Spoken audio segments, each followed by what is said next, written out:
बिस्मिल्लाहिर्रहमानिर्रहीम। आज आपको किचन टिप्स और होम टिप्स के अलावा मैं आपको कुछ ऐसी बातें बताऊंगी कि अगर आपके घर में कोई वर्कर, कोई काम करने वालियाँ आती हैं तो आपने उनके साथ क्या बातें छुपानी हैं और क्या बातें करनी हैं और किस तरह का बिहेवियर रखना है। तो ये सब बातें आपके साथ शेयर करूँगी। अब यहाँ पर आपको नज़र आ रहा है एक खाली बॉक्स चाय का, और इसको हम बनाएंगे छोटा सा ऑर्गेनाइज़र। यहाँ पर मैंने रखी है बहुत सारे अपने पैसे बचा कर, कुछ मनी सेव की है। तो अगर आप भी चाहती हैं कि आप अपने पैसे छुपा के रखें, घर में खर्च ना हो बल्कि मैं खुद से भी छुपा के रखूं, तो इनको ऐसी जगह पे रखेंगे किसी को पता भी ना चले। तो यहाँ पे मैंने ये पैसे सारे छुपा दिए हैं और इसमें थोड़े थोड़े करके और रोज़ भी डालती रहूँगी।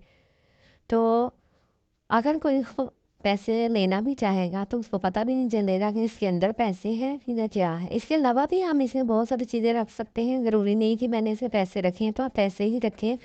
कोई ज़ेवरात वगैरह भी रख सकते हैं, कोई अपनी काम की चीज़ें रख सकते हैं। जो भी चीज़ आपको लगता है कि मैंने इसको एहतियात के साथ संभाल के रखनी है तो वो इसमें रखी जा सकती है। होपफुली आपको ये आइडिया अच्छा लगा होगा। बढ़ते हैं नेक्स्ट टिप की तरफ। अच्छा जी, नेक्स्ट टिप में क्या है कि यहाँ पर मैं किचन में पुदीना बहुत सारा लेकर आई हूँ और उसे मैंने सेपरेट कर लिया है, डंडियों से अलग कर दिया है। अगर आप एक दिन के लिए सेव करना चाहते हैं और फ्रिज में नहीं रखना चाहते तो आपने क्या करना है, आपने पुदीने को अच्छी तरह साफ़ करके साफ पत्ते लेके से वॉश करना है और उसे पानी में रख दें। जो ताज़ा पानी होता है ना उसमें आप रख दें तो सारे दिन की जो है वो ग्रीन ग्रीन रहेगा। इसी तरह यहाँ पर धनिया के पत्तों के साथ भी उनको अच्छी तरह सफाई करके वॉश करके तो आप रख सकते हैं। अब आ गई है यहाँ पर डंडियाँ।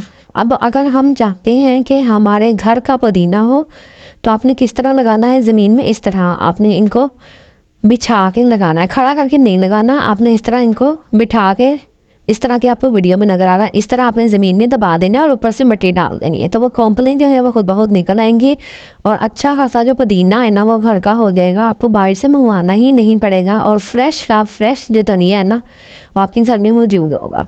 तो चले अब मैं आपके साथ शेयर करती हूँ कुछ ऐसी टिप्स कि जब आप घर में काम वालियों को रखते हैं तो क्या बातें उनसे शेयर करनी चाहिए और क्या नहीं, वरना फिर क्या नुकसान हो सकता है। नंबर 1 क्या है कि आपने जब उससे पहली बार मिलना है ना तो आपने मुस्कुराना बिल्कुल भी नहीं है, बल्कि जो आपने उसके ज़िम्मे काम लगवाने हैं वही आपने उसे गिनवाने हैं। और इसके साथ जो है बिहेवियर आपका, चाहे वो माली हो, चाहे वो ड्राइवर हो, चाहे वो गार्ड हो, सबके साथ आपने एक साथ रखना है।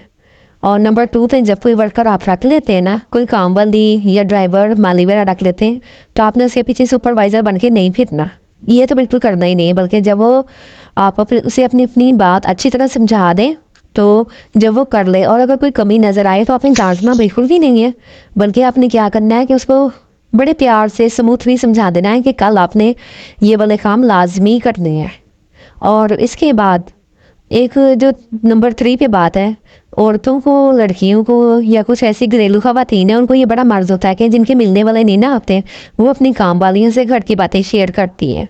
तो और अपने शोहरों की, अपने रिश्तेदारों की ये अहमकाना बातें अपने कभी भी उनसे शेयर नहीं करनी, वरना फिर क्या नुकसान होगा कि वो फिर आपके घर की बातें दूसरों को बताएंगी। आपकी खुशहाली को देख के मतलब वो जेलस होती हैं और फिर नज़र लग जाती है। तो ये काम आपने बिल्कुल भी नहीं करना। कोई तोहफ़ा वगैरह जैसे आपके हस्बैंड ने दिया है तो वो आपने बिल्कुल भी शेयर नहीं करना उससे, क्योंकि उनके घरों में तो ऐसा सब कुछ होता ही नहीं है। तो इसी तरह फिर वो दूसरों के घरों में जाएंगे, चाय नहीं दी टाइम पे, खाना नहीं दिया टाइम पे, बल्कि ऐसा किया करें पहले ही खाना वगैरह दे दिया करें, टाइम पे दे दिया करें, चाय वगैरह जो भी आप लोगों ने देनी होती है। इस तरह फिर खाने को जो है ना वो नज़र नहीं लगेगी। नंबर 4 पे जो भी आपने उनको तोहफे तोहफ़े देने होते हैं ना, जैसे कि जूते देने होते हैं, कपड़े देने होते हैं, अल्लाह का माल है, देना चाहिए, कोई मसला नहीं है, लेकिन आपने उसको जताना नहीं है। आपने बस दे दिया और बस बात ख़त्म। और इसी तरह नंबर 5 पे लास्ट क्या है जी, घर का पूरा निज़ाम, चाबियाँ कभी भी मत उनके हवाले करें। ये नहीं कि आपको बहुत एतबार है, बहुत पुरानी है तो जी मैं जा रही हूँ और घर का पूरा जो सिस्टम है सफाई का उनके हवाले कर दिया, ज़ेवरात की चाबियाँ वगैरह भी उनके हवाले कर दी कि चलो कोई बात नहीं है, तो पुरानी है, जानने वाली है, तो कुछ भी कोई मसला नहीं। तो ऐसा कुछ भी नहीं करना, बल्कि आपने उनके सामने कभी भी अपने हालात का जिक्र भी नहीं करना कि कैसे हालात चल रहे हैं, ज़ेवरात कहाँ रखे हैं, कहाँ जाना है, क्या करना है। तो ये आपने बिल्कुल भी नहीं करना, बल्कि आपने अपनी बहुत सी बातें जो हैं उनसे छुपा के रखनी होती हैं। और फिर आपने उनके लास्ट जो एक और बात है वो मुझे ज़हन में आ रही है, वो ये कि आपने उनकी जाने पे कभी भी दुखी नहीं होना, क्योंकि इन्होंने तो एक दिन जाना ही होता है। ये नहीं कि वो जा रही हैं तो आप बहुत दुखी हो रही हैं, आप बहुत परेशान हो रही हैं। हाँ, ये है कि आप उनसे हुस्न सलूक करें और ये हमारे ईमान का हिस्सा है, लेकिन उनके जाने में दुखी गमज़दा होने की ज़रूरत नहीं, उनको सैड होकर दिखाने की ज़रूरत नहीं, ये तो आना जाना लगा ही रहता है। तो होपफुली आपकी जो है नॉलेज में बहुत सारा इजाफा हुआ होगा। अगर इजाफा हुआ है तो मेरे चैनल को कर लें सब्सक्राइब जल्दी से और लाइक ज़रूर कीजिएगा। और अगर आप किसी अच्छे से टॉपिक पे बात करना चाहती हैं या आपके घर में क्या कुछ चल रहा है गाँव वालियों को लेकर, तो आपने मुझसे बाय कमेंट ज़रूर शेयर करना है। आखिर में एक अच्छी सी बात शेयर करती चलूँ कि जब वज़ू करना मुश्किल लग रहा हो ना, तो सोचा करें कि मैं अपने गुनाह धोने जा रही हूँ। तो आपसे इजाज़त चाहती हूँ, अपना रखिएगा बहुत सा ख्याल। फिर मिलते हैं अच्छी सी वीडियो में, लाइक और सब्सक्राइब ज़रूर करके जाइएगा और बेल नोटिफिकेशन भी ज़रूर ऑन कीजिएगा। अल्लाह हाफिज़।